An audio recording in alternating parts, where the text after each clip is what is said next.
दोस्तों नमस्कार। तो चलते हैं अपनी अगली वीडियो के साथ। और कल मैंने आपके लिए पढ़ाया था एम का प्रश्नवाचक का दूसरा नियम। तो दोस्तों इसी क्रम में आगे बढ़ते हुए और हम शुरू करते हैं आज का नियम नंबर तीसरा। तो तीसरा नियम देख लेते हैं। एम सहायक क्रिया है हमारी और इस एम के ही ये प्रश्नवाचक जो है वाक्य चल रहे हैं आप लोगों के लिए। तो दोस्तों कल मैंने आपको दूसरा नियम कराया था और आज मैं आपको तीसरा नियम कराऊंगा।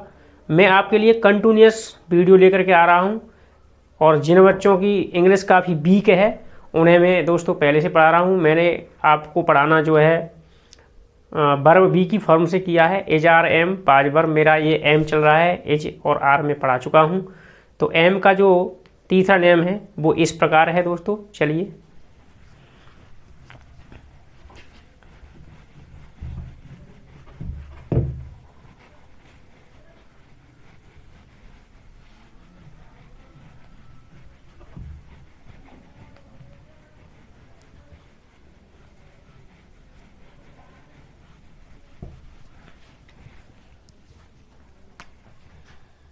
नियम नंबर तीसरा।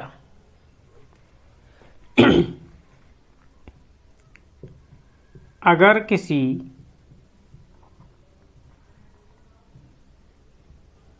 वाक्य में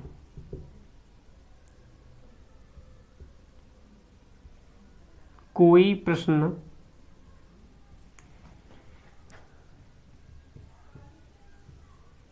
वाचक शब्द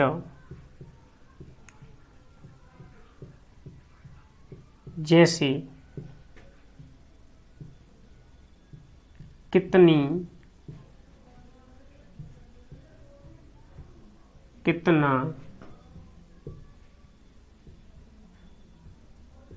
कितने,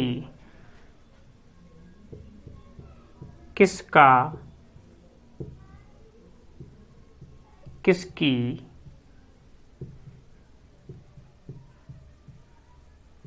किसकी,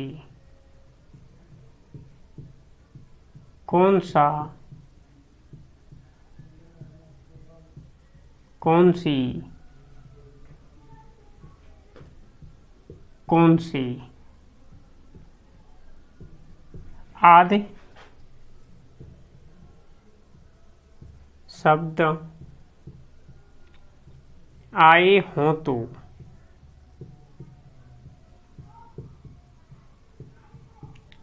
ऐसे वाक्य का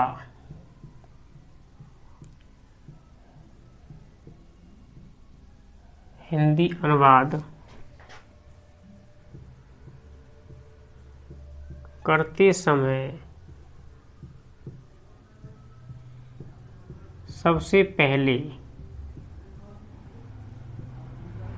उस प्रश्नवाचक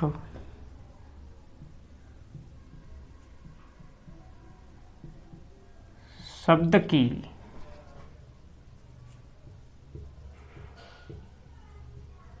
अंग्रेजी लगाकर फिर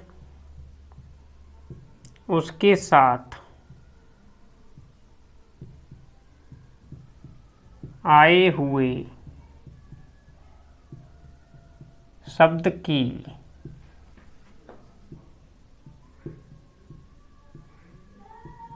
अंग्रेजी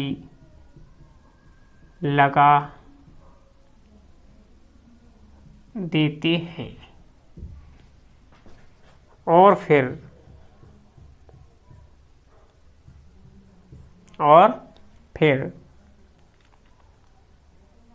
सहायक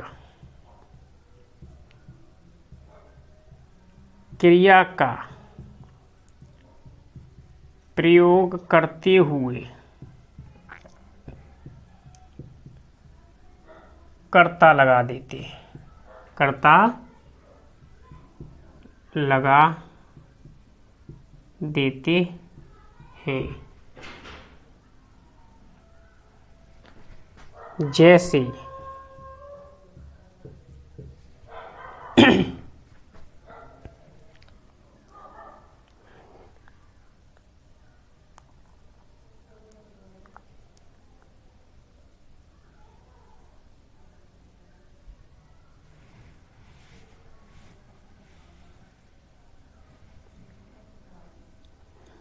में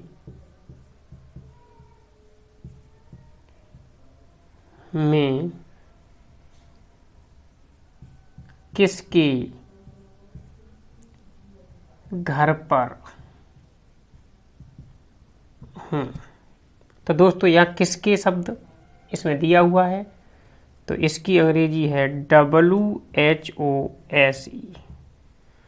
इसके साथ आया है घर।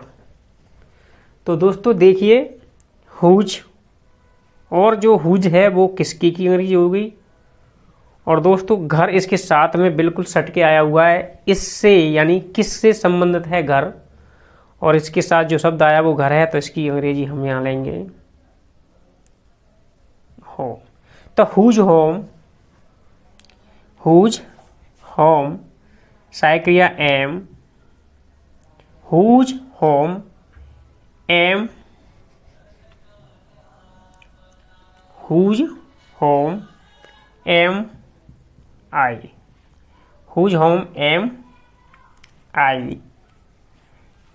तो दोस्तों इस तरह से at whose home at am I भी कर देंगे यहाँ, एट एम आई। तो दोस्तों इस तरह से ऐसे वाक्य का जो है वाक्य प्रयोग हो जाएगा। चलो मैं किसके की जगह पर कोई अन्य शब्द ले लेता हूं। तो दोस्तों देखिए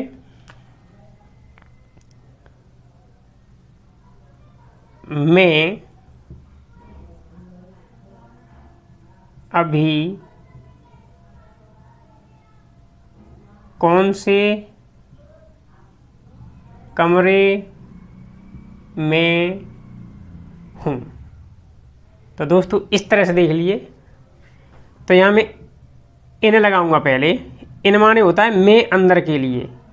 इन विच माने होता है दोस्तों कौन सा, कौन सी, कौन से। In which room, in which room am I, और अब की होती है नाउ। तो दोस्तों इस तरह से बना देंगे। आप कैसे भी ले लीजिए, ये 9 शब्द होते हैं। कितना, कितनी, कितने, किसका, किसकी, किसके, कौन सा, कौन सी, कौन से। दोस्तों जब ये 9 प्रकार के जो शब्द हैं आपके वाक्य में हों, तो सबसे पहले उन प्रश्नवाचक शब्दों की अंग्रेजी लगाएंगे, और फिर उसके साथ जो शब्द आएगा उससे जिस शब्द का संबंध होगा उस शब्द की अंग्रेजी लगा देंगे। उसके बाद सहायक क्रिया लगा करके कर्ता लगा देंगे, और उसके बाद अन्य शब्द या कर्म लगा देंगे। तो दोस्तों ये आपका तीसरा नियम हो गया। चलते हैं अगले नियम की तरफ।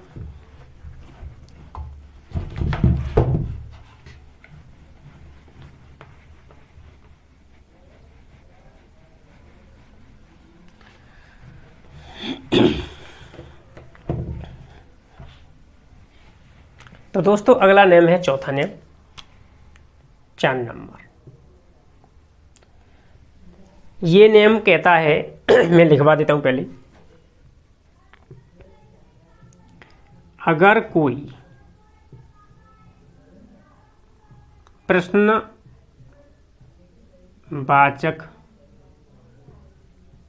शब्द, अगर कोई प्रश्नवाचक शब्द ही कर्ता का काम कर रहा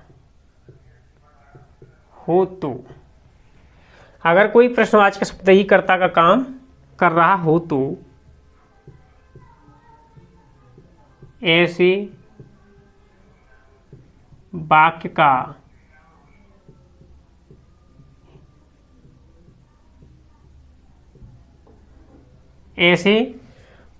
हिंदी अनुवाद करते समय, ऐसे वाक्य का हिंदी अनुवाद करते समय सबसे पहले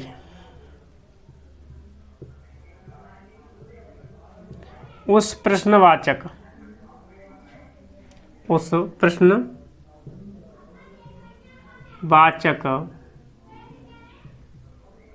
शब्द की अंग्रेजी। ऐसे वाक्य का हिंदी अनुवाद करते समय सबसे पहले उस प्रश्नवाचक शब्द की अंग्रेजी लगाकर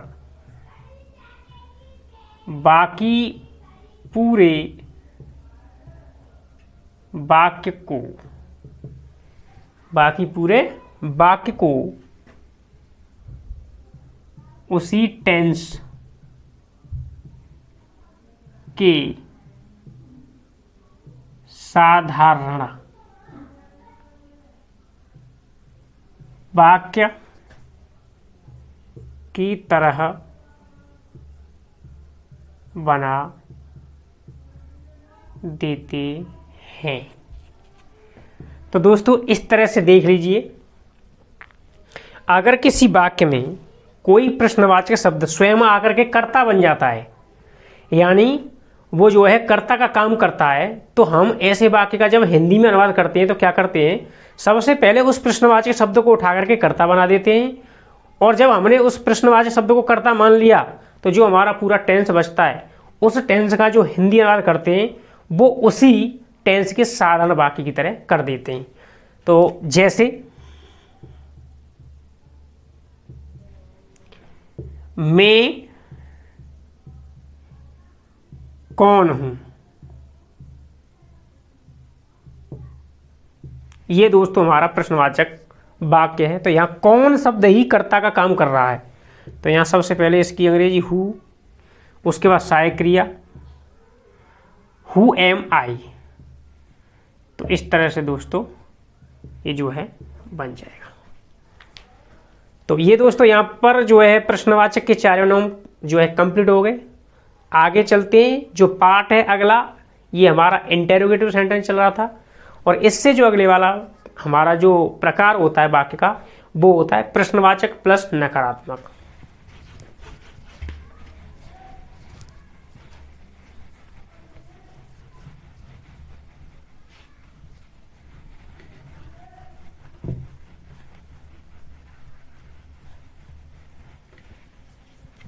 तो यहां डाल लेंगे दोस्तों इंटेरोगेटिव INTEROGATIVE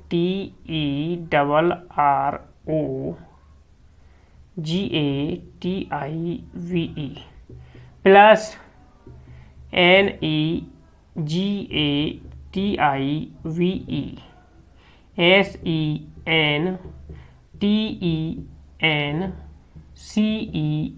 SENTENCES।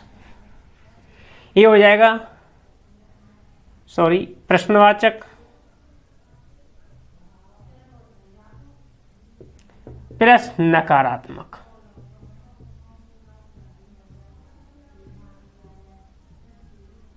वाक्य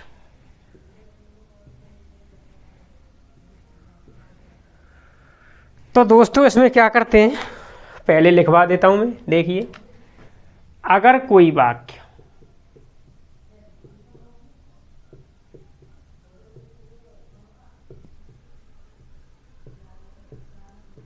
प्रश्नवाचक होने के साथ साथ नकारात्मक भी हो तो ऐसे वाक्य का हिंदी में अनुवाद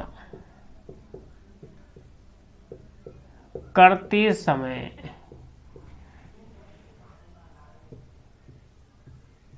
केवल कर्ता के बाद नोट लगा कर बाकी पूरे वाक्य को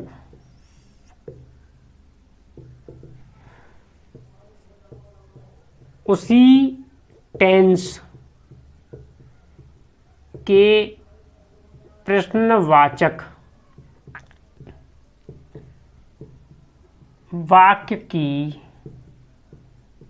तरह बना देते हैं। तो दोस्तों जैसे कि मैं इज के और आर के में भी आपको पढ़ा चुका हूँ, कुछ नहीं करना है।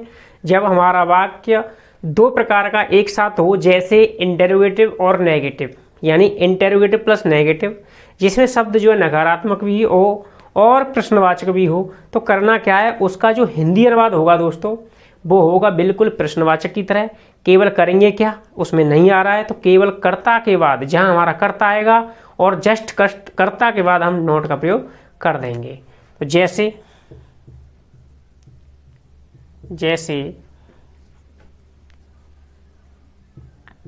मैं